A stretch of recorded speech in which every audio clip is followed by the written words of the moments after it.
This is Francis Gary Powers, and this is his U-2 spy plane. On May 1st, 1960, Gary and his U-2 were shot down over the Soviet Union while conducting a reconnaissance mission. He was captured, tried, convicted of espionage, and sentenced to 10 years confinement. The failure of the mission resulted in heightened tensions between the United States and Soviet Union and was a major embarrassment for the U.S. and President Eisenhower. And many blamed Gary and even treated him as an outcast once he returned to the United States. Is Gary to blame for all this?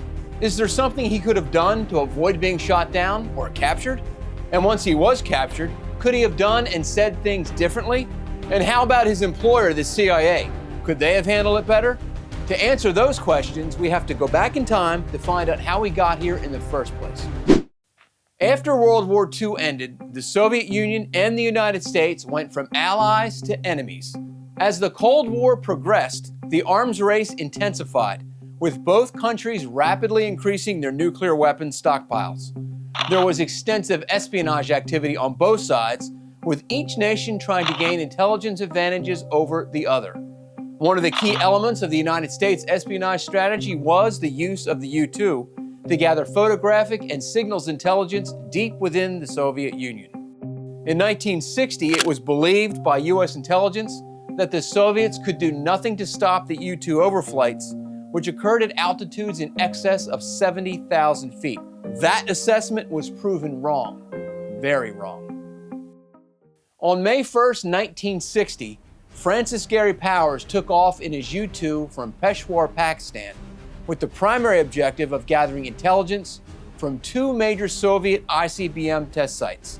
The flight plan called for a complete traversal of Soviet territory from Pakistan to Norway at an altitude of around 70,000 feet. Under the guise of a weather reconnaissance flight, the mission was approved by President Eisenhower himself. After 4 hours of flight, and while deep inside the heart of the Soviet Union, a set of events transpired that would be the defining moment of Gary Powers' life and ignite an international incident that even further heightened Cold War tensions. While recording figures into his flight log, Gary suddenly heard a dull thump and felt the aircraft lurch forward. A bright orange flash illuminated the sky, preceded by a violent shock wave that reverberated throughout the aircraft. A Soviet surface-to-air missile had detonated nearby, a clear indication that U.S. intelligence had significantly underestimated Soviet advancements in missile technology. Gary gripped the controls of the U-2, which was soaring at 70,000 feet above Soviet territory. The thin air at this altitude made the aircraft difficult to maneuver, but Gary was an experienced pilot, having flown numerous reconnaissance missions for the CIA, and prior to that, F-84 Thunderjets in the Air Force. The U-2's right wing dropped and the nose pitched downward. Gary struggled to regain control, but the plane began to spin, plummeting toward the earth.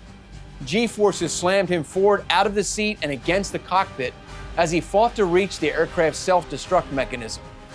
With the safety covers open and his hand over the destruct switches, he stopped himself. He realized that he needed to get into a position where he could eject first. This, however, was proving difficult. Ejecting was not an option in his current position because the G-forces were pressing him forward in the cockpit. This meant that had he tried to eject, he would have likely severed both of his legs on the metal canopy rails. The only other option was to try to climb out of the aircraft. Not an easy task, given the ever-increasing G-forces he was experiencing. Now at 34,000 feet, Gary was on the edge of panic.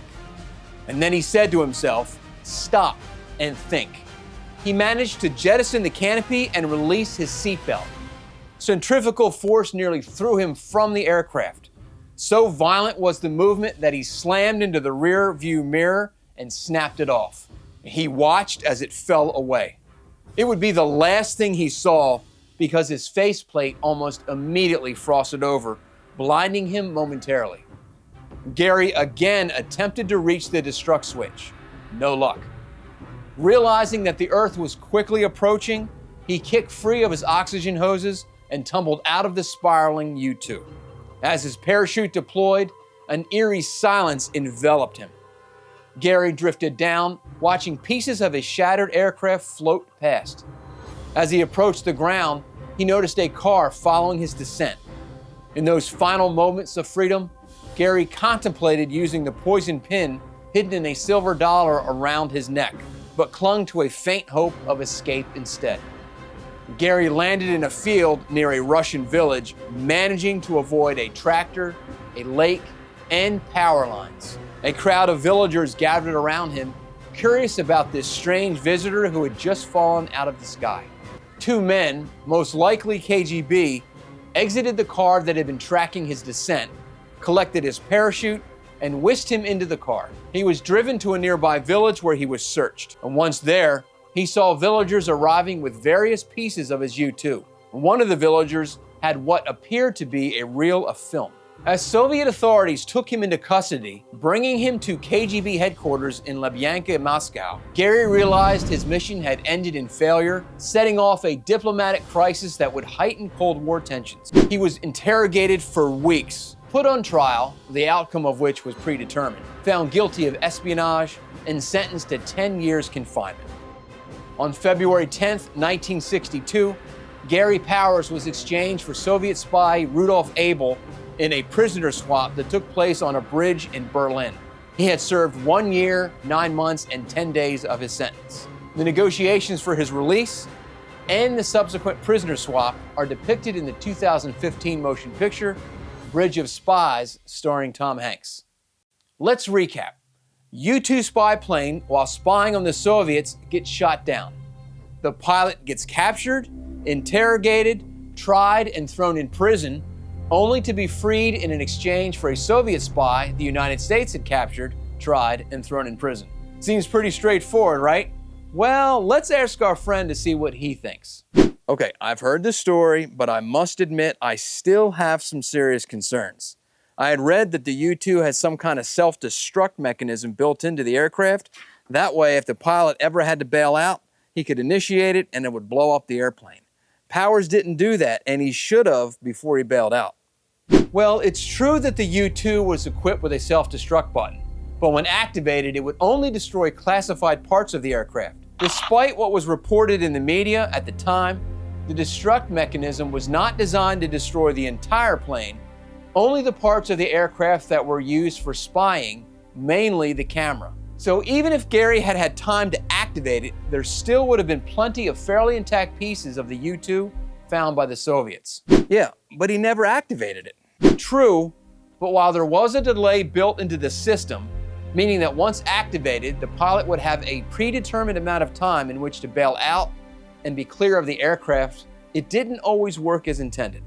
There was supposed to be a 70-second delay, but that wasn't always the case. The system was unpredictable, and sometimes it was much sooner than that. And since Gary had such trouble getting out of the aircraft, he was afraid that if he activated the self-destruct mechanism, he would still be struggling to get free when it went off. By the time he was able to free himself, the G-forces prevented him from reaching the switch. Well, shooting down the U-2 and then parading pieces of it all over the television for the world to see was bad enough. But Powers should have never let himself get captured. He should have committed suicide like he was ordered to do. That sounds like something right out of a spy movie. Well, that's because it is right out of a spy movie. The 2015 Tom Hanks movie, Bridge of Spies. In it, there's a scene where an instructor explains to the pilots that they can use a poison needle to scratch themselves to cause death. There was a poison needle that was created and hidden inside a modified silver dollar with a loop on the end designed to look like a good luck charm worn around the neck. Only one was created, and it was given to Gary prior to his flight on May 1st. He was not, however, ordered to use it. Rather, it was an option left up to each individual pilot should he wish to avoid being tortured. Gary elected not to take his own life, instead opting to leave open the possibility of escape, which was clearly his prerogative. He was, in fact, never actually physically tortured by the Soviets. But why did he allow himself to be captured in the first place? Well, in reality, there was nothing he could do to avoid it. Despite what the US thought about the U-2 flying high enough to evade detection, the Soviets were in fact tracking it and even sent up MiGs to intercept it. So when the plane went down and Gary bailed out, they knew where he was and where he was going to land. And he didn't land in a remote part of the country. He landed in a plowed field of a collective farm. He was almost immediately met by villagers and soon thereafter, the KGB. Avoiding capture or escaping was not going to happen. Maybe the CIA could have sent up a more experienced pilot, somebody who would not have gotten shot down. That way, they could have avoided this entire situation in the first place.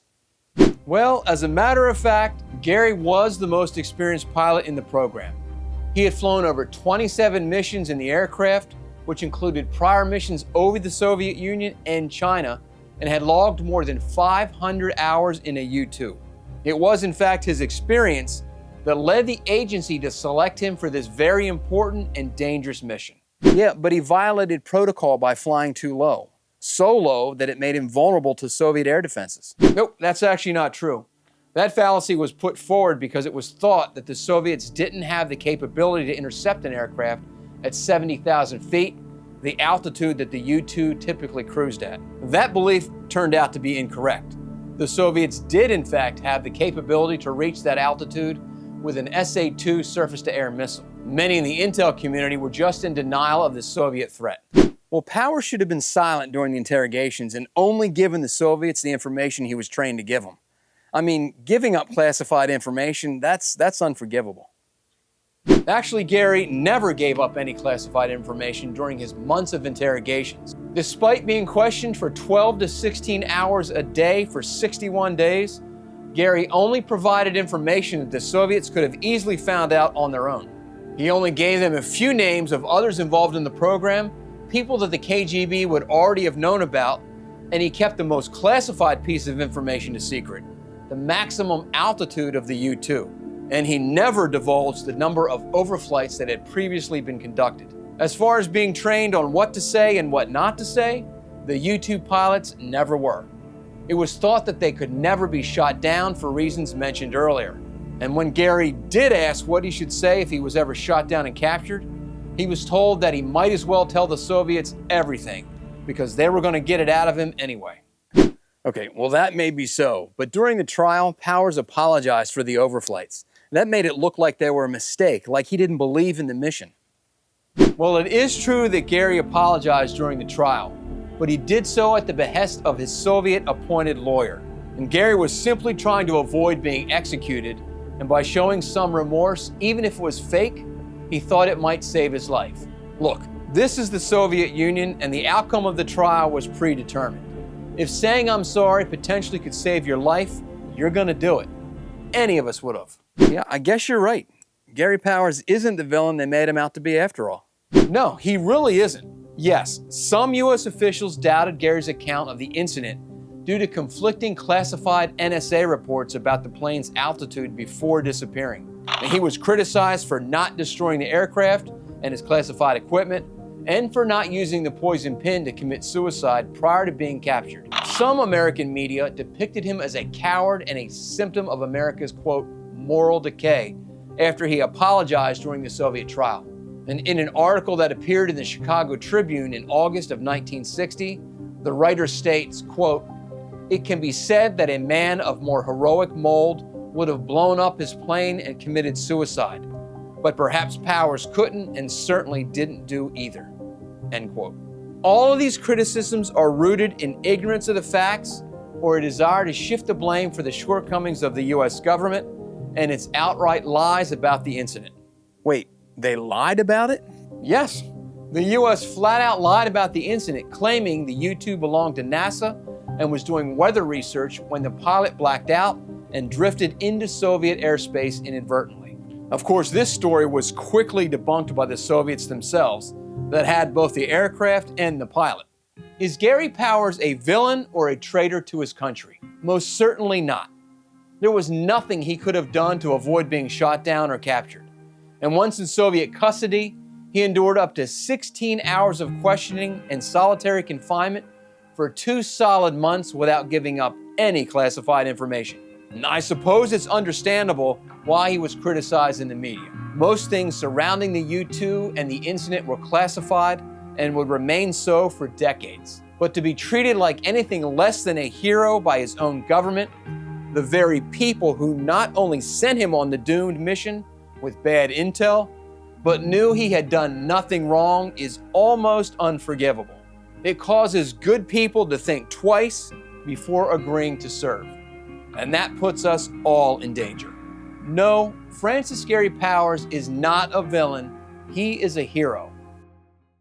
What do you think? Was he a hero or was he a villain? Let me know down in the comments. Whether you think Gary Powers is a hero or not, he certainly is a household name.